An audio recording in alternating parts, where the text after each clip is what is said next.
ವಿದ್ಯಾರ್ಥಿಗಳೇ, ನಮ್ಮ ಸುತ್ತಮುತ್ತಲೂ ಅನೇಕ ಬದಲಾವಣೆಯನ್ನ ನಾವು ಕಾಣ್ತೀವಲ್ವಾ. ಹಾಲು ಮೊಸರಾಗುತ್ತೆ, ಕಬ್ಬಿಣ ತುಕ್ಕಿಡಿಯುತ್ತೆ ಅಲ್ವಾ. ಹಾಲು ಮೊಸರಾಗುತ್ತೆ, ಆದ್ರೆ ಮೊಸರನ್ನ ಮತ್ತೆ ನಾವು ಆನ್ ಮಾಡ್ಲಿಕ್ಕೆ ಬರಲ್ಲ. ಅರ್ಥ ಆಗ್ತಾ ಇದೆಯಾ? ಕಬ್ಬಿಣ ತುಕ್ಕು ಹಿಡಿಯುವಂಥದ್ದು ಅದು ಸಹ ಒಂದು ರಾಸಾಯನಿಕ ಕ್ರಿಯೆ. ಅದು ಹೊಸ ವಸ್ತು ಉತ್ಪತ್ತಿ ಆಗಿರುತ್ತೆ. ಸೊ ಆ ಹೊಸ ವಸ್ತು ಯಾವ್ದಪ್ಪ ಅಂದ್ರೆ ಕಬ್ಬಿಣದ ಜಲೀಯ ಆಕ್ಸೈಡ್. ಅರ್ಥ ಆಗ್ತಾ ಇದೆಯಾ? ಸೊ ಹಾಗೆ ಹಣ್ಣು ಮಾಗುತ್ತೆ. ಸೊ ಮಾಗುವಾಗ ಹಸಿರು ಹಣ್ಣು ಕೆಂಪು ಬಣ್ಣಕ್ಕೆ ತಿರುಗುತ್ತಲ್ವಾ, ಅದು ಸಹ ಒಂದು ರಾಸಾಯನಿಕ ಬದಲಾವಣೆ ಆಗುತ್ತೆ. ಸೊ ಹಾಗೆ ನಮ್ಮ ಆಹಾರ ಜೀರ್ಣ ಆಗುತ್ತೆ. ಸೊ ಜೀರ್ಣಕ್ರಿಯೆಗೆ ಒಳಪಟ್ಟಾಗ ಅಲ್ಲೂ ಸಹ ಒಂದು ರಾಸಾಯನಿಕ ಕ್ರಿಯೆ ನಡೆಯುತ್ತೆ. ಸೊ ಆಹಾರ ಜೀರ್ಣ ಆಗುವಂಥದ್ದು ಸಹ ಒಂದು ರಾಸಾಯನಿಕ ಬದಲಾವಣೆ ಅಂತ ನಾವು ಹೇಳಬಹುದು. ಸೊ ಅಲ್ಲಿ ಆಹಾರ ವಿಭಜನೆ ಆಗುತ್ತೆ. ಸೊ ಹಾಗೆ ನಮ್ಮ ಉಸಿರಾಟ ಕ್ರಿಯೆಗೆ ಸಹ ಒಂದು ರಾಸಾಯನಿಕ ಬದಲಾವಣೆ ಅಂತ ಹೇಳ್ಬೋದು. ಅರ್ಥ ಆಗ್ತಾ ಇಲ್ಲ? ಸೊ ಹಾಗೆ ನಾವು ಉಸಿರಾಟ ಕ್ರಿಯೆಯಲ್ಲಿ ಆಮ್ಲಜನಕವನ್ನ ಒಳ ತೆಗೆದುಕೊಂಡು ಇಂಗಾಲದ ಡೈಆಕ್ಸೈಡ್ ಅನ್ನ ಹೊರ ಹಾಕ್ತೀವಿ. ಅರ್ಥ ಆಗ್ತಾ ಇದೆಯಾ? ಸೊ ಹೀಗೆ ನಾವು ಅನೇಕ ಬದಲಾವಣೆಗಳನ್ನ ನಾವು ಕಾಣ್ತೀವಿ. ಸೊ ಅಂಥದ್ದೊಂದು ಬದಲಾವಣೆ ನಿಮ್ಗೆ ಏನಾರ ಗೊತ್ತಿದ್ರೆ ಹೇಳ್ಬೋದು. ಸೊ ನೀವು ದಿನನಿತ್ಯ ನೋಡ್ತಾ ಇರ್ತೀರ, ನಿಮ್ಮಲ್ಲೇ ಇರುತ್ತೆ ಬದಲಾವಣೆ. ಅರ್ಥ ಆಗ್ತಾ ಇದೆಯಾ? ಸೊ ಏನು ನೋಡೋಣ, ಒಂದು ಉದಾಹರಣೆ. ನಿಮ್ಮಲ್ಲೇ ನಡೆಯುವಂತಹ ಸುತ್ತಮುತ್ತಲು ಇರುವಂತಹ ಬದಲಾವಣೆ ಯಾವಿರ್ಬೋದು? ಸೊ ಈಗ ಮನೆಯಲ್ಲಿ ಆಹಾರ ಬೇಯಿಸ್ತಾರೆ, ಅದು ಸಹ ಅಂದರೆ ಅಲ್ಲಿ ಹೊಸ ವಸ್ತು ಉತ್ಪತ್ತಿ ಆಗುತ್ತೆ. ಆ ಆಹಾರವನ್ನ ಮತ್ತೆ ನಾವು ಪಡ್ಕೊಳ್ಳಿಕ್ಕೆ ಆಗಲ್ಲ. ಸೊ ಬೇಯಿಸಿದಂತಹ ಆಹಾರನೂ ಸಹ ಒಂದು ಬದಲಾವಣೆ, ಭೌತ ಬದಲಾವಣೆಗೆ ಒಳಪಡುತ್ತೆ. ಅರ್ಥ ಆಗ್ತಾ ಇದೆಯಾ? ಸೊ ಯಾವಾಗ ವಸ್ತುಗಳು ರಾಸಾಯನಿಕ ಬದಲಾವಣೆಗೆ ಒಳಪಡ್ತವೋ ಆಗ ರಾಸಾಯನಿಕ ಕ್ರಿಯೆ ಜರುಗಿದೆ ಅಂತ ನಾವು ಹೇಳ್ಬೋದು. ಅರ್ಥ ಆಗ್ತಾ ಇದೆಯಾ? ಸೊ ಹಾಗೆ ನಾವು ಮೊದಲನೇದಾಗಿ ಈ ಕೆಲವೊಂದು ನಾವು ರಾಸಾಯನಿಕ ಕ್ರಿಯೆ ಜರುಗಿದೆ ಅಂತ ಹೇಳುವಾಗ ಒಂದು 4 ಬದಲಾವಣೆಗಳನ್ನ ನಾವು ಕಾಣ್ತೀವಿ. ಅಂದ್ರೆ ಆ ವಸ್ತುವಿನ ಸ್ಥಿತಿ ಬದಲಾಗಬೇಕು. ಅರ್ಥ ಆಗ್ತಾ ಇದೆಯಾ? ಅದರ ಬಣ್ಣ ಬದಲಾಗಬೇಕು, 2ನೇದು. 3ನೇದು ಅದರ ತಾಪದಲ್ಲಿ ಹೆಚ್ಚಳ ಆಗಬೇಕು. ಅರ್ಥ ಆಗ್ತಾ ಇದೆಯಾ? ಸೊ ಹೀಗೆ ರಾಸಾಯನಿಕ ಬದಲಾವಣೆ ಆಗುವಾಗ ಅನಿಲನು ಸಹ ಬಿಡುಗಡೆ ಆಗುತ್ತೆ. ಅರ್ಥ ಆಗ್ತಾ ಇದೆಯಾ? ಸೊ ಯಾವಾಗ ಬದಲಾವಣೆಗಳು ಉಂಟಾಗ್ತವೋ ಅಂದ್ರೆ ಈಗ ಉದಾಹರಣೆಗೆ ಹಾಲು ಮೊಸರನ್ನು ಮತ್ತೆ ನಾವು ಪುನಃ ವಾಪಸ್ ತರಿಸಲಿಕ್ಕೆ ಆಗಲ್ಲ. ಸೊ ಅಲ್ಲಿ ನಾವು ಬದಲಾವಣೆಯನ್ನ ಕಾಣ್ಬೋದು. ಸೊ ಇದನ್ನ ನಾವು ಇಂತಹ ಬದಲಾವಣೆ ಅಂದ್ರೆ ತಾಪದಲ್ಲಿ ಹೆಚ್ಚಳ, ಸ್ಥಿತಿ ಬದಲಾವಣೆ ಅಥವಾ ಬಣ್ಣದಲ್ಲಿ ಬದಲಾವಣೆ. ಸೊ ಈಗ ಅನಿಲ ಬಿಡುಗಡೆ. ಸೊ ಇಲ್ಲಿ ರಾಸಾಯನಿಕ ಕ್ರಿಯೆ ಜರುಗಿದೆ ಅನ್ನುವಂಥ ಅಂಶಗಳನ್ನ ನಾವು ಕಾಣಬಹುದು. ಅರ್ಥ ಆಗ್ತಾ ಇದೆಯಾ? ಸೊ ಹಾಗೆ ಇಂದಿನ ಕಾಲದಲ್ಲಿ ಅಂದ್ರೆ ನಿಮ್ಗೆ ಇಂದಿನ ಕಾಲದಲ್ಲೆಲ್ಲ ಧಾತುಗಳನ್ನ ಯಾವ ರೀತಿ ಗುರುತಿಸ್ತಿದ್ರು ಅನ್ನೋಂಥದನ್ನ ನಾನು ಈ ಪಾಠದಲ್ಲಿ ಹೇಳ್ಬೇಕಾಗಿದೆ. ಸೊ ಯಾಕೆ ಅಂದ್ರೆ ಇಂದಿನ ಕಾಲದಲ್ಲಿ ಅನೇಕ ಧಾತುಗಳು ಭೂತೊಗಟೆಯಲ್ಲಿ ಹೇರಳವಾಗಿ ದೊರೀತಾ ಇದ್ವು ಧಾತುಗಳು. ಸೊ ಅವಾಗ ಆ ಧಾತುಗಳ ಬಗ್ಗೆ ಅವ್ರಿಗೆಲ್ಲ ತಿಳುವಳಿಕೆ ಇರಲಿಲ್ಲ. ಸೊ ಆಮೇಲೆ ಮೊದಲು ಎಲ್ಲ ಅವುಗಳಿಗೆ ಒಂದು ರೀತಿಯಾಗಿರುವಂತಹ ಈ ಸಂಕೇತಗಳನ್ನ ನೀಡ್ತಾ ಇದ್ರು. ಅಂದ್ರೆ ಉದಾಹರಣೆಗೆ ಅವುಗಳಿಗೆ ಸಂಕೇತ ಅನ್ನಕ್ಕಿಂತ ಚಿಹ್ನೆಗಳನ್ನ ನೀಡ್ತಿದ್ರು. ಸೊ ಈಗ ಉದಾಹರಣೆಗೆ ಹೈಡ್ರೋಜನ್ಗೆ ಈ ರೀತಿ ಚಿಹ್ನೆಯನ್ನ ನೀಡ್ತಾ ಇದ್ರು, ಹೈಡ್ರೋಜನ್ಗೆ. ನೆಕ್ಸ್ಟ್ ಕಾರ್ಬನ್ಗೆ ಈ ರೀತಿ ಚಿಹ್ನೆಯನ್ನ ನೀಡಿದ್ರು, ಆಕ್ಸಿಜನ್ಗೆ ಈ ರೀತಿ ಚಿಹ್ನೆ ನೀಡಿದ್ರು. ನೆಕ್ಸ್ಟ್ ಕಾರ್ಬನ್ಗೆ ಚಿಹ್ನೆ ಈ ರೀತಿ ನೀಡಿದ್ರು. ಅರ್ಥ ಆಗ್ತಾ ಇದೆಯಾ? ಒಂದೊಂದು ಧಾತುವನ್ನ ಅವರು ಅಂದ್ರೆ ಒಂದೊಂದು ಧಾತುವನ್ನ ಅವರು ಸಂಶೋಧನೆಯನ್ನ ಮಾಡಿದಾಗ ಅಂದ್ರೆ ಅವ್ರಿಗೆ ದೊರೆತಾಗ ಧಾತುಗಳು ಭೂತೊಗಟೆಯಲ್ಲಿ ದೊರೆತಾಗ ಅವುಗಳಿಗೆ ಗುರುತಿಸ್ಲಿಕ್ಕೆ ಒಂದು ರೀತಿಯಾಗಿರುವಂತ ಸಂಕೇತಗಳನ್ನ ನೀಡಿದ್ರು. ಅರ್ಥ ಆಗ್ತಾ ಇದೆಯಾ? ಸೊ ಹಿಂದಿನ ಕಾಲದ್ದು ನಾನು ಹೇಳ್ತಾ ಇದ್ದೆ. ಸೊ ಹಾಗೆ ರಂಜಕಕ್ಕೆ ಈ ರೀತಿಯಾಗಿರುವಂತಹ ಸಂಕೇತವನ್ನ ನೀಡಿದ್ರು ಅಥವಾ ಚಿಹ್ನೆಯನ್ನ ನೀಡಿದ್ರು. ಸೊ ಹಾಗೆ ಈಗ ಸಲ್ಫರ್ ಇದು ರಂಜಕ, ಸಲ್ಫರ್ಗೆ ಈ ರೀತಿಯಾಗಿರುವಂತ ಪ್ಲಸ್ ಮಾರ್ಕ್ ಅನ್ನ ನೀಡ್ತಾರೆ. ಅರ್ಥ ಆಗ್ತಾ ಇದೆಯಾ? ಸೊ ಇದು ಹೈಡ್ರೋಜನ್, ಆಕ್ಸಿಜನ್, ಕಾರ್ಬನ್, ರಂಜಕ ಮತ್ತು ಗಂಧಕ. ಸೊ ಈ ರೀತಿ ಹಲವಾರು ಧಾತುಗಳಿಗೆ ಚಿಹ್ನೆಯನ್ನ ನೀಡ್ಕೊಂತ ಹೋದ್ರು. ಆದ್ರೆ ಎಷ್ಟೊಂದು ಚಿಹ್ನೆ ನೀಡ್ತಾರೆ ಅಲ್ವಾ? ಅದಕ್ಕೆ ಇದನ್ನೆಲ್ಲ ಸರಿಪಡಿಸ್ಲಿಕ್ಕೆ ಇವರು ಜಾನ್ ಬರ್ಜೀಲಿಯಸ್ ಅನ್ನುವಂಥವ್ರು ಅವರು ರಸಾಯನ ಶಾಸ್ತ್ರಜ್ಞರು. ಸೊ ಧಾತುಗಳಿಗೆ ಚಿಹ್ನೆಯನ್ನ ನೀಡಿದ್ರೆ ಅಂದ್ರೆ ಅದಕ್ಕಿಂತ ಈ ರೀತಿ ಚಿಹ್ನೆಯನ್ನ ನೀಡಕ್ಕಿಂತ ಅವುಗಳಿಗೆ ಒಂದೊಂದು ಇಂಗ್ಲಿಷ್ ಆಲ್ಫಾಬೆಟ್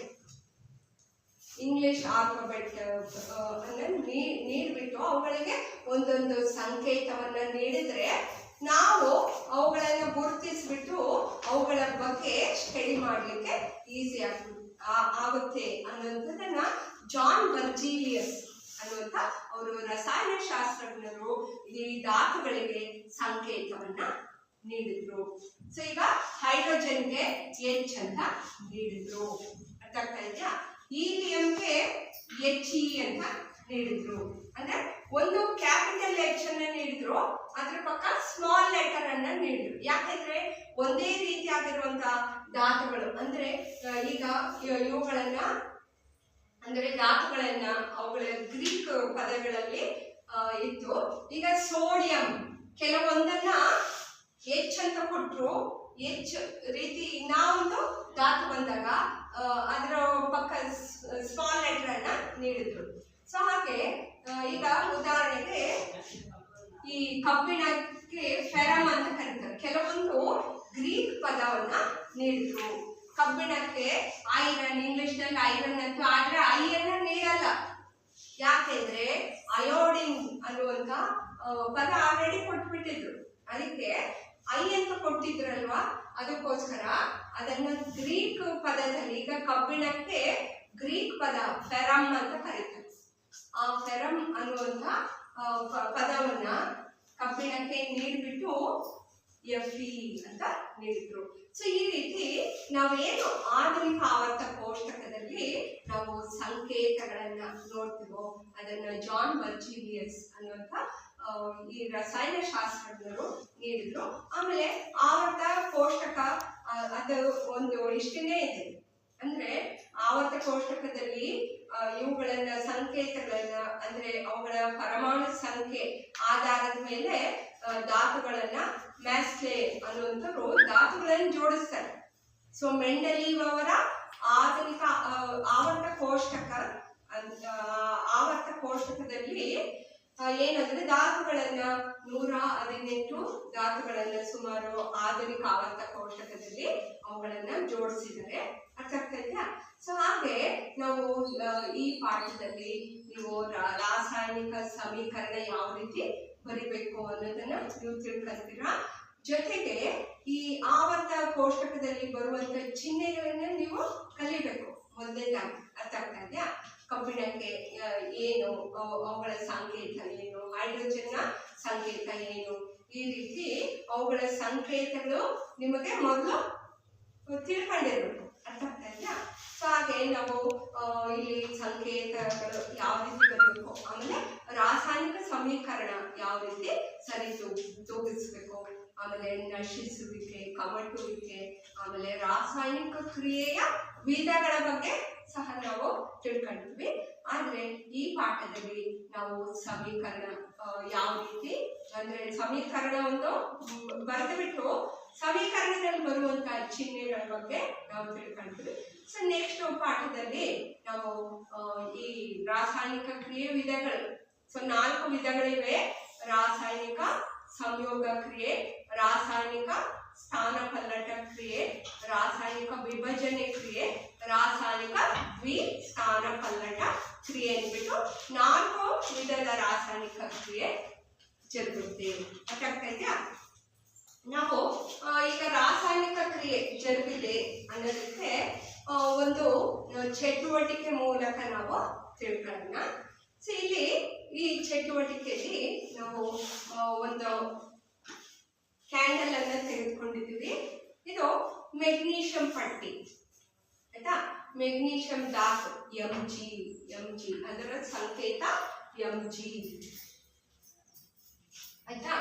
ಮೆಗ್ನೀಷಿಯಂ ಅನ್ನ ನಾವು ಏನ್ ಮಾಡ್ತಾ ಇದ್ವಿ ಅಂದ್ರೆ ಗಾಳಿಯಲ್ಲಿ ಉರಿಸ್ತಾ ಇದ್ವಿ. ಸೊ ಮೆಗ್ನೀಷಿಯಂ ಇದು ಗಾಳಿಯೊಂದಿಗೆ ಉರಿದ್ಬಿಟ್ಟು ಅಂದ್ರೆ ಪ್ರಕಾಶಮಾನವಾದ ಬೆಳಕಿನಿಂದ ಉರಿಯುತ್ತಿದ್ದು, ಆಮೇಲೆ ಆ ಬೆಳಕನ್ನ ನಾವು ಡೈರೆಕ್ಟ್ ಆಗಿ ಈ ರೀತಿ ಹತ್ರ ಇಟ್ಕೊಂಡು ನೋಡ್ಕೊಂಡು, ಯಾಕೆಂದ್ರೆ ಕಣ್ಣಿಗೆ ಆ ಪ್ರಕಾಶಮಾನವಾದ ಬೆಳಕು ಕಣ್ಮೇಲೆ ಬಿದ್ದಿದ್ರೆ ಎಫೆಕ್ಟ್ ಆಗುತ್ತೆ. ಅದಕ್ಕೋಸ್ಕರ ನಾವೇನ್ ಮಾಡೋದು, ಕಣ್ಣಿಗೆ ಪ್ರಾಬ್ಲಮ್ ಆಗುತ್ತೆ. ಅರ್ಥಾಗ್ತಾ ಇದೆಯಾ? ನಾವೀಗ ಸುಸುರು ಬತ್ತಿ ಎಲ್ಲ ಹಚ್ತೀವಲ್ವಾ, ಅದೇ ರೀತಿ ಗ್ರಹಣ ಆದಾಗೂ ಅಷ್ಟೇ ನಾವು ಒಂದು ಇದನ್ನ ಧರಿಸ್ಬಿಟ್ಟು ನೋಡ್ಬೇಕು ನಾವು. ಅಂದ್ರೆ ಅದಕ್ಕೆ ಆದಂತಹ ಒಂದು ಕನ್ನಡಕವನ್ನೇ ನಾವು ಉಪಯೋಗಿಸಿ ಧರಿಸ್ಬೇಕು, ಆಯ್ತಾ? ಈ ಮೆಗ್ನೀಷಿಯಂ ಪಟ್ಟಿಯನ್ನ ಗಾಳಿಯೊಂದಿಗೆ ಉರಿಸ್ತಾ ಇದ್ದೀವಿ, ಆಯ್ತಾ?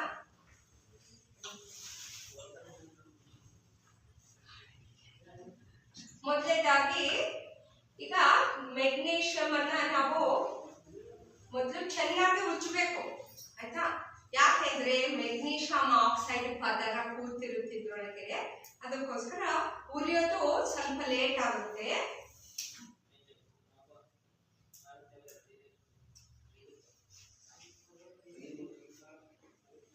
ಏನ್ ಮಾಡ್ತಾ ಇದ್ವಿ, ಮೆಗ್ನೀಷಿಯಂ ಪಟ್ಟಿಯನ್ನ ಉರಿಸ್ತಾ ಇದ್ವಿ.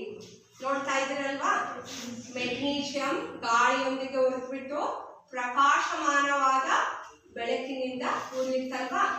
ಸೊ ಇಲ್ಲಿ ನಮಗೆ ದೊರೆತಿರುವಂತದ್ದು ಮೆಗ್ನೀಷಿಯಂ ಆಕ್ಸೈಡ್, ಆಯ್ತಾ? ಸೊ ಇದು ಸಹ ಇಲ್ಲಿ ಬಿಳಿಯ ಪುಡಿ ದೊರೆಯುತ್ತೆ, ಇದು ಮೆಗ್ನೀಷಿಯಂ ಆಕ್ಸೈಡ್. ಅರ್ಥ ಆಗ್ತಾ ಆಯ್ತಾ? ಸೊ ಹಾಗೆ ನಾವು ಇದನ್ನ ಸಮೀಕರಣದ ಸಹಾಯದಲ್ಲಿ ನಾವು ಬರೆಯೋಣ. ಮೆಗ್ನೀಷಿಯಂ ಗಾಳಿಯೊಂದಿಗೆ ಉರಿದಾಗ ಮೆಗ್ನೀಷಿಯಂ ಆಕ್ಸೈಡ್ ಉಂಟಾಗುತ್ತೆ. ಮೆಗ್ನೀಷಿಯಂ ಆಕ್ಸೈಡ್ ಅಂದ್ರೆ 2MgO. ಅರ್ಥ ಆಗ್ತಾ ಇದೆಯಾ? ಸೊ ಇಲ್ಲಿ ನಾವು ಸಮೀಕರಣವನ್ನ ನೇರವಾಗಿ ಬರ್ತೀವಿ. 2Mg + O2 gives rise to 2MgO ಅಂತ ಬರ್ದಿದ್ವಿ. ಅಂದ್ರೆ ಇಲ್ಲಿ ಮೆಗ್ನೀಷಿಯಂ ಗಾಳಿಯೊಂದಿಗೆ ಉರಿದಾಗ ಮೆಗ್ನೀಷಿಯಂ ಆಕ್ಸೈಡ್ ಉಂಟಾಗುತ್ತೆ. ಅರ್ಥ ಆಗ್ತಾ ಇದೆಯಾ? ಸೊ ಇಲ್ಲಿ ನಾವು ಮೊದಲನೇದಾಗಿ ಈ ಸಮೀಕರಣವನ್ನ ಎಲ್ಲ ಬರೆಯುವಾಗ ಸಮೀಕರಣದ ಬಗ್ಗೆ ನಾವು ಅರ್ಥ ಮಾಡ್ಕೋಬೇಕು. ಅರ್ಥ ಆಗ್ತಾ ಇದೆ? ಯಾವ ರೀತಿ ಸಮೀಕರಣ ಬರೀಬೇಕು, ಆಮೇಲೆ ಈ ಆರೋ ಮಾರ್ಕ್ ಎಲ್ಲ ಯಾಕೆ ಬರುತ್ತೆ ಅನ್ನೋದನ್ನ ನಾವು ತಿಳ್ಕೋಬೇಕಾಗಿದೆ. ಸೊ ಮೊದಲನೇದಾಗಿ ಮೆಗ್ನೀಷಿಯಂ ಗಾಳಿಯೊಂದಿಗೆ ಉರಿದಾಗ ಮೆಗ್ನೀಷಿಯಂ ಆಕ್ಸೈಡ್ ಉಂಟಾಗುತ್ತೆ ಅಂತ ಹೇಳಿದ್ವು ಅಲ್ವಾ. ಇಲ್ಲಿ ನೀವು ಸಮೀಕರಣದಲ್ಲಿ ಅಬ್ಸರ್ವ್ ಮಾಡಬೇಕು, 2 ಪ್ರತಿವರ್ತಕಗಳು. ಇಲ್ಲಿ ನೋಡ್ರಿ, ನಮ್ಮ ಎಡಭಾಗದಲ್ಲಿ ನಾವು ಸಮೀಕರಣ ಬರೆಯುವಾಗ ಎಡಭಾಗದಲ್ಲಿ ಇವುಗಳನ್ನ ಪ್ರತಿವರ್ತಕಗಳು ಅಂತ ಕರೀತೀವಿ.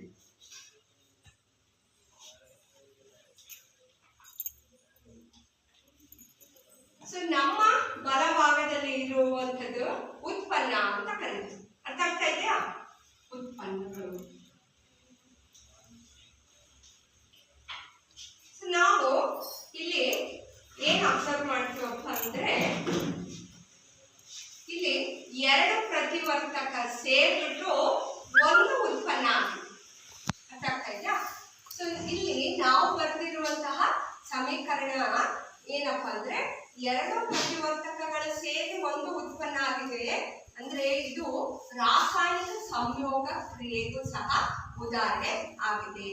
ಸೊ ರಾಸಾಯನಿಕ ಸಂಯೋಗ ಕ್ರಿಯೆ ಅಂದ್ರೆ ಎರಡು ಅಥವಾ ಹೆಚ್ಚು ಒಂದು ಅಥವಾ ಹೆಚ್ಚು ಪ್ರತಿವರ್ತಕಗಳು ಸೇರಿ ಒಂದು ಉತ್ಪನ್ನ ಆಗಿದೆ.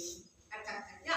ಇಂತಹ ರಾಸಾಯನಿಕ ಕ್ರಿಯೆಗೆ ನಾವು ರಾಸಾಯನಿಕ ಸಂಯೋಗ ಕ್ರಿಯೆ ಅಂತ ಕರಿತೀವಿ. ಅರ್ಥ ಆಗ್ತದಾ? ಅದೇ ರೀತಿ ಈಗ ನಿಮ್ಗೆ ಪ್ರತಿವರ್ತಕ ಅಂದ್ರೆ ಏನು, ಉತ್ಪನ್ನ ಅಂದ್ರೆ ಏನು ಅನ್ನೋದು ನಿಮ್ಗೆ ತಿಳಿದಿದೆ ಅಲ್ವಾ? ಈಗ ಯಾಕೆ ಈ ರೀತಿ ಅಂದ್ರೆ ನಾವು ಮೊದಲನೇದಾಗಿ ಈ ಪಾಠದಲ್ಲಿ ನೀವು ಸಮೀಕರಣವನ್ನ ಸರಿದೂಗಿಸ್ಬೇಕು. ಸೊ ಆದ್ರಿಂದ ನಾವು ಏನ್ ಮಾಡ್ಬೇಕಪ್ಪ ಅಂದ್ರೆ ಈ ಸಮೀಕರಣವನ್ನ ಸರಿದೂಗಿಸುವಾಗ ಕೆಲವೊಂದು ಪದಗಳನ್ನ ನಾವು ಅರ್ಥೈಸ್ಕೊಳ್ಬೇಕು. ಅರ್ಥ ಆಗ್ತಾ ಇದೆಯಾ? ಸೊ ಈಗ ಪ್ರತಿವರ್ತಕ ಅಂದ್ರೆ ಏನು, ಉತ್ಪನ್ನ ಅಂದ್ರೆ ಏನು ಗೊತ್ತಾಯ್ತು. ಈಗ ಇಲ್ಲಿ ಒಂದು ಆರೋ ಮಾರ್ಕ್ ಇದೆ, ಒಂದು ಬಾಣದ ಗುರುತಿದೆ ಅಲ್ವಾ? ಸೊ ಈ ಬಾಣದ ಗುರುತು ಏನನ್ನ ಸೂಚಿಸುತ್ತಪ್ಪ ಅಂದ್ರೆ ರಾಸಾಯನಿಕ ಕ್ರಿಯೆ ನಡೆಯುವ ದಿಕ್ಕನ್ನ ಸೂಚಿಸುತ್ತೆ. ಅರ್ಥ ಆಗ್ತಾ ಇದೆಯಾ? ರಾಸಾಯನಿಕ ಕ್ರಿಯೆ ನಡೆಯುವ ದಿಕ್ಕನ್ನ ಸೂಚಿಸುತ್ತೆ. ಸೊ ಈಗ ನಾವು ರಾಸಾಯನಿಕ ಕ್ರಿಯೆ ಜರುಗಬೇಕು ಅಂದ್ರೆ ಅದಕ್ಕೆ ನಾವು ಉಷ್ಣ ನೀಡಬೇಕು. ಬೆಳಕಿನ ಸಹಾಯದಲ್ಲಿ ಕ್ರಿಯೆ ನಡೆಯುತ್ತೆ ಅಥವಾ ನಾವು ಅವುಗಳನ್ನ ನಾವು ಹೊಡಿಬೇಕು. ಹೊಡೆಯುವುದರ ವಿಭಜಿಸುವುದರ ಮೂಲಕ ಅಂದ್ರೆ ಅವು ರಾಸಾಯನಿಕ ಕ್ರಿಯೆ ನಡೆಯಬೇಕು ಅಂದ್ರೆ ಅವುಗಳಿಗೆ ನಾವು ಉಷ್ಣವನ್ನ ನೀಡಬೇಕು, ಕಾಯಿಸ್ಬೇಕು. ಅರ್ಥ ಆಗ್ತಾ ಇದೆಯಾ? ಹೀಟನ್ನ ನೀಡಬೇಕು. ಅಥವಾ ರಾಸಾಯನಿಕ ಕ್ರಿಯೆ ಮತ್ತಷ್ಟು ಅದರ ವೇಗ ಜಾಸ್ತಿ ಆಗ್ಬೇಕು ಅಂದ್ರೆ ಕೆಲವೊಂದು ರಾಸಾಯನಿಕಗಳನ್ನ ಸೇರಿಸಿ, ಕೆಲವೊಂದು ಧಾತುಗಳು ರಾಸಾಯನಿಕ ಕ್ರಿಯೆಯ ವೇಗವನ್ನ ಹೆಚ್ಚಿಸುತ್ತವೆ. ಅರ್ಥ ಆಗ್ತಾ ಇದೆಯಾ? ಆ ಕ್ರಿಯೆಯ ವೇಗವನ್ನ ಹೆಚ್ಚಿಸುವಂತಹ ವಸ್ತುಗಳಿಗೆ ನಾವು ಕ್ರಿಯಾವರ್ಧಕಗಳು ಅಂತ ಕರಿತೀವಿ. ಅರ್ಥ ಆಗ್ತಾ ಇದೆಯಾ? ಸೊ ಇಲ್ಲಿ ನಾವು ಕ್ರಿಯಾವರ್ಧಕಗಳು ಸೇರಿಸಿದ್ರೆ ಕೆಲವೊಂದ್ಸಲ ಕೆಲವು ರಾಸಾಯನಿಕ ಕ್ರಿಯೆಗೆ ಹೈಡ್ರೋಜನ್ ಅನ್ನು ಸೇರಿಸ್ತಾರೆ ಅಥವಾ ನೈಟ್ರೋಜನ್ ಅನ್ನ ಸೇರಿಸ್ತಾರೆ. ಹೈಡ್ರೋಜನ್ ಅಥವಾ ನಿಕಲ್ ಅನ್ನೋದ ಕ್ರಿಯಾವರ್ಧಕವನ್ನ ಸೇರಿಸ್ತಾರೆ ಅಥವಾ ಹೈಡ್ರೋಜನ್ ಅನ್ನ ಸೇರಿಸ್ತಾರೆ. ಸೊ ಹೈಡ್ರೋಜನ್ ಸೇರಿಸಿದ್ರೆ H2 ಅಂತ ಹಾಕ್ತಾರೆ ಅಥವಾ ನೈಟ್ರೋಜನ್ ಅನ್ನ ನಿಕಲ್ ಅನ್ನ ಸೇರಿಸಿದ್ರೆ Ni ಅಂತ ಸೂಚಿಸ್ತಾರೆ. ಇಲ್ಲಿ ಸೂಚಿಸ್ಬೇಕು. ಅಥವಾ ಇಲ್ಲಿ ಅದಲ್ಲ ಅಂದ್ರೆ ಇಲ್ಲಿ ಉಷ್ಣ ಅಂತ ತೋರಿಸ್ತಾರೆ. ಉಷ್ಣ ಆಯ್ತಾ? ಉಷ್ಣ ಅಂತ ಸೂಚಿಸ್ತಾರೆ. ಅಥವಾ ಡೆಲ್ಟಾ ಅಂದ್ರೆ ಕಾಯಿಸಿದ್ವಿ ಅಂತ ಇಂಗ್ಲಿಷ್ ನಲ್ಲಿ ಡೆಲ್ಟಾ ಅಂತ ಕರೀತಾರೆ. ಅಲ್ಲಿ ಕಿಟಕಿ. ಸೊ ಇದನ್ನ ಡೆಲ್ಟಾ ಅಂತ ಕರೀತಾರೆ. ಆಯ್ತಾ? ಉಷ್ಣ ಅಂತ ಕರೀತಾರೆ ಅಥವಾ ಡೆಲ್ಟಾ ಅಂತ ಸೂಚಿಸ್ತಾರೆ. ಸೊ ಕೆಲವೊಂದು ಸಲ ಈಗ ಈ ರಾಸಾಯನಿಕ ಕ್ರಿಯೆ ನಡೆಯುವಾಗ ಈ ರೀತಿ ಆಗಿರುವಂತಹ ಆರೋ ಮಾರ್ಕ್ ಅನ್ನ ತೋರಿಸ್ತಾನೆ. ಆಯ್ತಾ? CO2 ಅಥವಾ H2 ಅಥವಾ SO2 ಅಂದ್ರೆ ಸಲ್ಫರ್ ಡೈಆಕ್ಸೈಡ್, ಕಾರ್ಬನ್ ಡೈಆಕ್ಸೈಡ್. ಇಲ್ಲಿ ನೋಡ್ರಿ, ಸಲ್ಫರ್ ಡೈ ಅಂದ್ರೆ ಎರಡು, ಆಕ್ಸಿಜನ್ ಇರೋದ್ರಿಂದ ಸಲ್ಫರ್ ಡೈ ಆಕ್ಸೈಡ್ ಅಂತ ಕರೀತಾರೆ. ಅರ್ಥ ಆಗ್ತಾ ಇದೆಯಾ? ಇದು ಕಾರ್ಬನ್, ಸಿ ಅಂದ್ರೆ ಕಾರ್ಬನ್, ಓ ಅಂದ್ರೆ ಆಕ್ಸಿಜನ್. ಸೊ ಕಾರ್ಬನ್ ಡೈ ಎರಡು ಆಕ್ಸಿಜನ್ ಇರೋದ್ರಿಂದ ಕಾರ್ಬನ್ ಡೈ ಆಕ್ಸೈಡ್ ಅಂತ ಕರೀತೀವಿ. ನೆಕ್ಸ್ಟ್ ಇದು H2 ಹೈಡ್ರೋಜನ್. ಅರ್ಥ ಆಗ್ತಾ ಇದೆಯಾ? ಸೊ ಈ ರೀತಿ ನಾವು ಈ ರೀತಿಯಾಗಿ ಗುರುತಿಸ್ತಾರೆ ಕೆಲವೊಂದು ಸಮೀಕರಣದಲ್ಲಿ. ಸೊ ಇಲ್ಲಿ ಮೇಲೆ ಸೂಚಿಸುವಂತಹ ಆರೋ ಮಾರ್ಕ್ ಅನ್ನ ಅಂದ್ರೆ ಆರೋ ಮಾರ್ಕ್ ಏನನ್ನ ಸೂಚಿಸುತ್ತಪ್ಪ ಅಂದ್ರೆ ಅನಿಲ ಬಿಡುಗಡೆ ಆಗಿದೆ ಅನ್ನೋದನ್ನ ಸೂಚಿಸುತ್ತೆ. ಕುಮಾರಸ್ವಾಮಿ ನೀಟಾಗಿ ವಿನಯ್. ಸೊ ಇಲ್ಲಿ ಮೇಲೆ ಇರುವಂತಹ ಆರೋ ಮಾರ್ಕ್ ಏನನ್ನ ಸೂಚಿಸುತ್ತೆ ಅಂದ್ರೆ ಅನಿಲ ಬಿಡುಗಡೆ ಆಗಿದೆ ಅನ್ನೋದನ್ನ ಸೂಚಿಸುತ್ತೆ. ಎಲ್ಲವೂ ಅರ್ಥ ಆಗ್ತಿದೆ ಅಲ್ವಾ? ಸೊ ನೆಕ್ಸ್ಟ್ ಕೆಲವೊಂದು ರಾಸಾಯನಿಕ ಕ್ರಿಯೆಯಲ್ಲಿ ಕೆಳಗಡೆ ಇರುವಂತಹ ಆರೋ ಮಾರ್ಕ್ ಅನ್ನ ಸೂಚಿಸುತ್ತದೆ. ಸೊ ಕೆಳಗಡೆ ಇರುವಂತಹ ಆರೋ ಮಾರ್ಕ್ ಏನು ಅಂದ್ರೆ ಒತ್ತಡ ಅಥವಾ ಪ್ರೆಸಿಪಿಟೇಟ್ ಅಂತ ಕರೀತಾರೆ. ಒತ್ತಡ ಅಂದ್ರೆ ನಾವು ಈಗ ಕೆಲವೊಂದು ರಾಸಾಯನಿಕ ಕ್ರಿಯೆಯಲ್ಲಿ ಕೆಂಪು ಬಣ್ಣದ ವಸ್ತು ಬಂದು ಕೆಳಗಡೆ ಕುತ್ಕೊಳ್ಳುತ್ತೆ, ಆಯ್ತಾ? ಸೊ ಇದು ಒಂದು ಟೆಸ್ಟ್ ಟ್ಯೂಬ್ ಅಂದ್ರೆ ಇಲ್ಲಿ ಒಂದಷ್ಟು ಪದಾರ್ಥ ಬಂದು ಕುತ್ಕೊಳ್ಳುತ್ತೆ ಅಂತ ಆಗ್ತಾ ಇದೆಯಾ? ಸೊ ಆ ಪದಾರ್ಥ ಕುತ್ಕೊಳ್ಳುತ್ತೆ ಅನ್ನೋಂಥದ್ದನ್ನ ರಾಸಾಯನಿಕ ಸಮೀಕರಣದಲ್ಲಿ ಯಾವ ರೀತಿ ಸೂಚಿಸ್ತಾರಪ್ಪ ಅಂದ್ರೆ ಈ ರೀತಿ ಚಿಹ್ನೆಯಲ್ಲಿ ಸೂಚಿಸ್ತಾರೆ. ಡೌನ್ ಆರೋ ಮಾರ್ಕ್ ಇದ್ರೆ ಒತ್ತಡ ಅಂದ್ರೆ ಪ್ರೆಸಿಪಿಟೇಟ್, ಒಂದು ಪದಾರ್ಥ ಕೆಳಗಡೆ ಬಂದು ಕೂತಿದೆ ಅಂತ ಅರ್ಥ. ಗೊತ್ತಾಗ್ತಾ ಇದೆಯಾ? ಸೊ ಹಾಗೆ ಈ ರೀತಿ ಇರುವಂತಹ ಆರೋ ಮಾರ್ಕ್ ಸೂಚಿಸ್ತಾರೆ. ಆಮೇಲೆ ಜೊತೆಗೆ ಈಗ ಎಸ್ ಅಂತ ಸೂಚಿಸ್ತಾರೆ. ಈಗ ಉದಾಹರಣೆಗೆ ಇಲ್ಲಿ ಎಸ್ ಅಂತ ಸೂಚಿಸ್ತಾರೆ, ಇಲ್ಲಿ ಓ ಅಂತ ಜಿ ಅಂತ ಸೂಚಿಸ್ತಾರೆ, ಆಯ್ತಾ? ಕೆಲವೊಂದು ಸಮೀಕರಣದಲ್ಲಿ ಸೂಚಿಸ್ತಾರೆ. ಈಗ ನೋಡ್ರಿ, ಎಸ್ ಅಂತ ಸೂಚಿಸಿದ್ರೆ ಅದು ಘನ ರೂಪದಲ್ಲಿದೆ ಅಂತ ಅರ್ಥ. ವಸ್ತು ಘನ ರೂಪದಲ್ಲಿ. ಎಸ್ ಅಂದ್ರೆ ಸಾಲಿಡ್, ಇಂಗ್ಲಿಷ್ ನಲ್ಲಿ ಸಾಲಿಡ್ ಅಂದ್ರೆ ಘನ ಸ್ಥಿತಿಯಲ್ಲಿದ್ರೆ ಅದನ್ನ ಸಾಲಿಡ್ ಅಂತ ಕರೀತಾರೆ.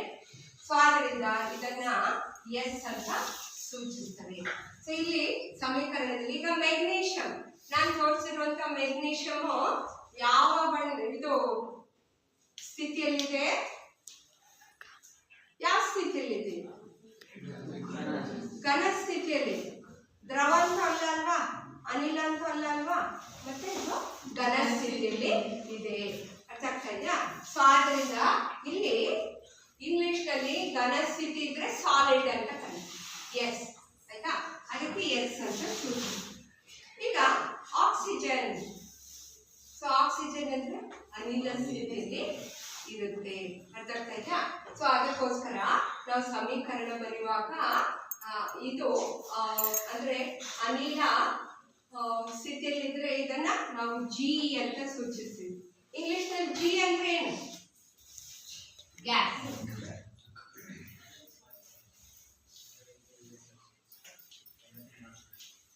ಆಯ್ತಾ? ನೆಕ್ಸ್ಟ್ ಈಗ ದ್ರವ ಸ್ಥಿತಿಯಲ್ಲಿದ್ರೆ, ಅನಿಲ ದ್ರವ ಸ್ಥಿತಿಯಲ್ಲಿ ಇದ್ರೆ ಅವಾಗ ನಾವು ಎಲ್ ಅಂತ ಸೂಚಿಸ್ತೀವಿ. ಎಲ್ ಅಂದ್ರೆ ಇಂಗ್ಲಿಷ್ ನಲ್ಲಿ ಲಿಕ್ವಿಡ್, ದ್ರವ ಸ್ಥಿತಿಯಲ್ಲಿದೆ ಅಂತ ಅರ್ಥ. ಅರ್ಥ ಆಗ್ತಾ? ಹಾಗೆ ಇನ್ನ ಒಂದು ಪದವನ್ನ ಸೂಚಿಸ್ತಾರೆ, ಎ ಕ್ಯೂ ಅನ್ನುವಂತ ಸೂಚಿಸ್ತಾರೆ. ಸೊ ನಾವು ಸಮೀಕರಣ ಬರೆಯುವಾಗ ಎ ಕ್ಯೂ ಅಂತ ಸೂಚಿಸ್ತೀವಿ. ಸೊ ಇದು ಯಾಕೆ ಸೂಚಿಸ್ತಾರಪ್ಪ ಅಂದ್ರೆ ಆಕ್ವೇಯಸ್ ಅಂತ. A Q U E O U S ಅಂದ್ರೆ ಜಲೀಯ. ಸೊ ಈಗ ನಾವು ಜಲೀಯ ಅಂದ್ರೆ ಏನಂದ್ರೆ ಈ ಕಡೆ ಈಗ ಗಂಜಿ ಸ್ಥಿತಿ ಗೊತ್ತಲ್ವ ನಿಮ್ಗೆ? ಅಂದ್ರೆ ಈ ಕಡೆ ದ್ರವನೂ ಅಲ್ಲ ಘನನೂ ಅಲ್ಲ, ಒಂದು ಸ್ಥಿತಿಯಲ್ಲಿ ಇರುತ್ತಾರೆ. ನೀವು ದ್ರವ ಅಂತಾನೆ ಹೇಳಕ್ಕಾಗಲ್ಲ, ಘನ ಅಂತಾನು ಹೇಳಕ್ಕಾಗಲ್ಲ. ಸೊ ಆ ರೀತಿ ಅಂತಹ ಸ್ಥಿತಿಗಳಿಗೆ ಜಲೀಯ ಅಂತ ಕರೀತಾರೆ. ಸೊ ಜಲೀಯ ಸ್ಥಿತಿ ಇಂಗ್ಲಿಷ್ ನಲ್ಲಿ ಆಕ್ವಸ್ ಅಂತ ಕರೀತಾರೆ. ಸೊ ಅದನ್ನ ಎ ಕ್ಯೂ ಅನ್ನೋ ಆಕ್ವಸ್, ಎ ಕ್ಯೂ ಇದರಲ್ಲಿ ಚಿಹ್ನೆಯಲ್ಲಿ ಸೂಚಿಸ್ತಾರೆ. ಅರ್ಥ ಆಗ್ತಾ ಇದೆಯಾ? ಸೊ ಈ ರೀತಿ ನಾವು ಒಂದು ರಾಸಾಯನಿಕ ಸಮೀಕರಣ ಬರೀಬೇಕು ಅಂದ್ರೆ, ಅರ್ಥ ಆಗ್ತಾ ಇದೆಯಾ? ಇವಿಷ್ಟು ನಾವು ತಿಳ್ಕೊಂಡ್ರೆ ಅಷ್ಟೇ ನಮಗೆ ಸರಿ ತೋರಿಸೋಕೆ ಆಗುವಂಥದ್ದು. ಅರ್ಥ ಆಗ್ತಾ ಇದೆಯಾ? ಸೊ ಹಾಗೆ ಇಲ್ಲಿ ಇನ್ನೊಂದ್ಸಲ ಹೇಳ್ತೀನಿ ಮಕ್ಕಳೇ, ಒಂದು ರಾಸಾಯನಿಕ ಸಮೀಕರಣ ನಾವು ಬರಿಬೇಕು ಅಥವಾ ಅದನ್ನ ನಾವು ಸರಿದೂಗಿಸಬೇಕು ಅಂದ್ರೆ ಕೆಲವೊಂದು ಮೂಲಭೂತ ಅಂಶಗಳನ್ನ ನಾವು ತಿಳ್ಕೋಬೇಕು. ಅರ್ಥ ಆಗ್ತಾ ಇದೆಯಾ? ಎಡಭಾಗದಲ್ಲಿ ಇರುವಂತದ್ದು ಪ್ರತಿವರ್ತಕಗಳು, ಬಲಭಾಗದಲ್ಲಿ ಇರುವಂತದ್ದಕ್ಕೆ ಉತ್ಪನ್ನಗಳು. ಅರ್ಥ ಆಗ್ತಾ ಇದೆಯಾ? ಇದಿಷ್ಟು ನೀವು ತಿಳ್ಕೊಂಡ್ರೆ ಸಮೀಕರಣ ಆರಾಮಾಗಿ ಸರಿದೂಗಿಸ್ಬೋದು, ಸುಲಭವಾಗಿ ಸರಿದೂಗಿಸ್ಬೋದು. ಈಗ ಉದಾಹರಣೆಗೆ ಮೆಗ್ನೀಷಿಯಂ ಅದು ಘನ ಸ್ಥಿತಿಯಲ್ಲಿದ್ದಾಗ ಎಸ್ ಅಂತ ಸೂಚಿಸ್ತೀವಿ, ಅನಿಲ ಸ್ಥಿತಿ ಇದ್ದಾಗ ನಾವು ಜಿ ಅಂತ ಸೂಚಿಸ್ತೀವಿ, ಗ್ಯಾಸ್ ಅಂತ. ನೆಕ್ಸ್ಟ್ ದ್ರವ ರೂಪದಲ್ಲಿದ್ರೆ ಎಲ್ ಅಂತ ಸೂಚಿಸ್ತೀವಿ. ಹಾಗೆ ಇವುಗಳನ್ನ ಅಂದ್ರೆ ಆಕ್ವೆಸ್ ಜಲೀಯ ದ್ರಾವಣಗಳು ಇದ್ದಾಗ ಎ ಕ್ಯೂ ಅಂತ ಸೂಚಿಸ್ತೀವಿ. ಅರ್ಥ ಆಗ್ತಾ ಇದೆಯಾ? ಆಮೇಲೆ ಒತ್ತಡ ಇದ್ರೆ ಕೆಳಗಡೆ ಆರೋ ಮಾರ್ಕ್ ಅನ್ನ ಸೂಚಿಸ್ತೀವಿ. ಮತ್ತೆ ಅನಿಲ ಬಿಡುಗಡೆ ಆದ್ರೆ ಮೇಲಿನ ಆರೋ ಮಾರ್ಕ್ ಅನ್ನ ಸೂಚಿಸ್ತೀವಿ. ಇನ್ ಕೆಲವು ಸಲ ಈ ರೀತಿ ಎರಡು ಆರೋ ಮಾರ್ಕ್ ಅನ್ನ ಸೂಚಿಸ್ತಾರೆ. H2 ಹೈಡ್ರೋಜನ್ ಮತ್ತು ಆಕ್ಸಿಜನ್ ಸೇರಿ ನೀರು ಉಂಟಾಗುತ್ತೆ.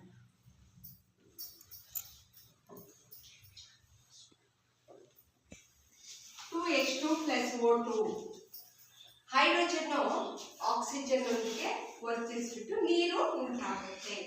ಸೊ ಇಲ್ಲಿ ನೋಡ್ರಿ, ನಾನು ಎರಡು ಆರೋ ಮಾರ್ಕ್ ಅನ್ನು ಸೂಚಿಸಿದ್ವಿ.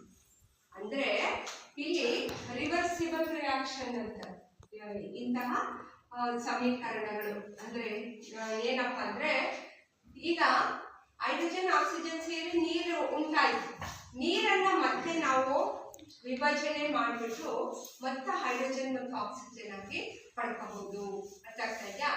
ಸೊ ಇಂತಹ ರಿಯಾಕ್ಷನ್ಗಳು ಇದ್ರೆ ಅಂದ್ರೆ ಇಲ್ಲಿ ಎರಡು ರೀತಿಯಾಗಿರುವಂತ ಇವುಗಳನ್ನ ಸೂಚಿಸ್ತಾರೆ, ಆರೋ ಮಾರ್ಕ್ ಅನ್ನ ಸೂಚಿಸ್ತಾರೆ. ಬಾಣದ ಗುರುತು ಎರಡಿದ್ದಾಗ ನಾವು ಪ್ರತಿವರ್ತಕಗಳಿಂದ ಉತ್ಪನ್ನವನ್ನ ಪಡ್ಕೋಬಹುದು, ಮತ್ತೆ ಪುನಃ ಉತ್ಪನ್ನದಿಂದ ಪ್ರತಿವರ್ತಕಗಳನ್ನ ನಾವು ಪಡಿಬಹುದು ಅನ್ನೋದು ನಮ್ಗೆ ಸೂಚಿಸುತ್ತೆ.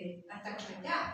ಸೊ ಹಾಗೆ ಇಲ್ಲಿ ನಾವು ರಾಶಿ ಸಂರಕ್ಷಣಾ ನಿಯಮ ಅನ್ನುವಂತ ನಿಯಮವನ್ನ ನಾವು ತಿಳ್ಕೋಬೇಕು. ಸೊ ರಾಶಿ ಸಂರಕ್ಷಣಾ ನಿಯಮ ಏನ್ ಹೇಳುತ್ತೆ? ರಾಶಿಯನ್ನ ಸೃಷ್ಟಿಸಲು ಸಾಧ್ಯವಿಲ್ಲ, ಲಯಗೊಳಿಸಲು ಸಾಧ್ಯವಿಲ್ಲ ಅಂತ ಹೇಳುತ್ತೆ. ಸೊ ಇದ್ರ ಅರ್ಥ ಏನು?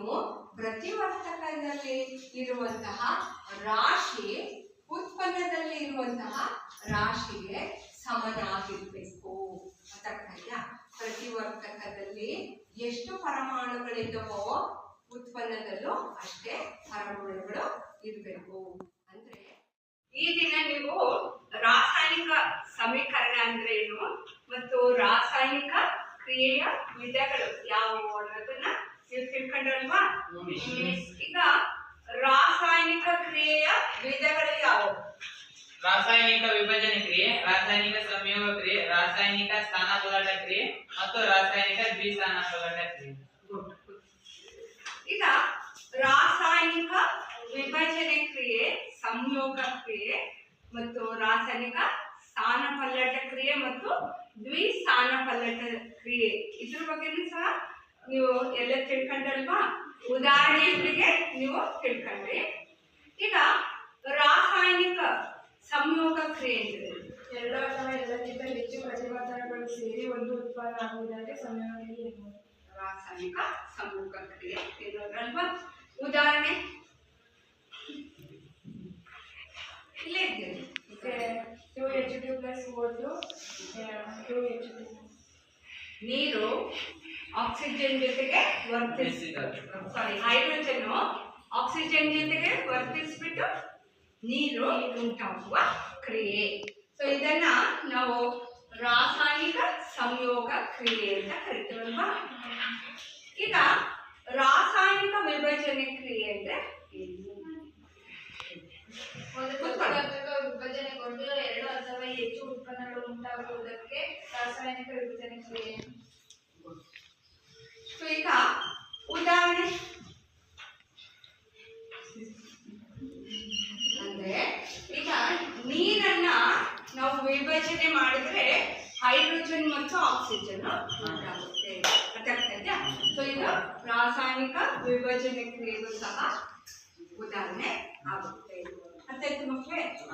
ಎಲ್ಲ ಅರ್ಥ ಆಯ್ತಾ? ಈಗ ಒಂದೆರಡು ಕ್ವಶನ್ ಹೋಮ್ ವರ್ಕ್ ಕೊಡ್ತೀವಿ, ಬರ್ಕೊಳ್ತೀವಿ ಆಯ್ತಾ?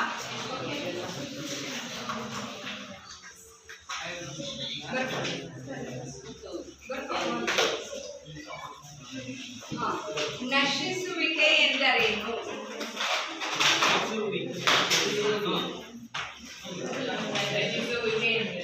ನಶಿಸುವಿಕೆ ಎಂದರೇನು?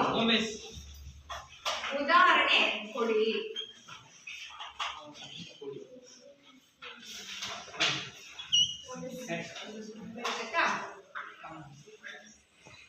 ನೆಕ್ಸ್ಟ್ ಕಮಟುವಿಕೆ ಎಂದರೇನು?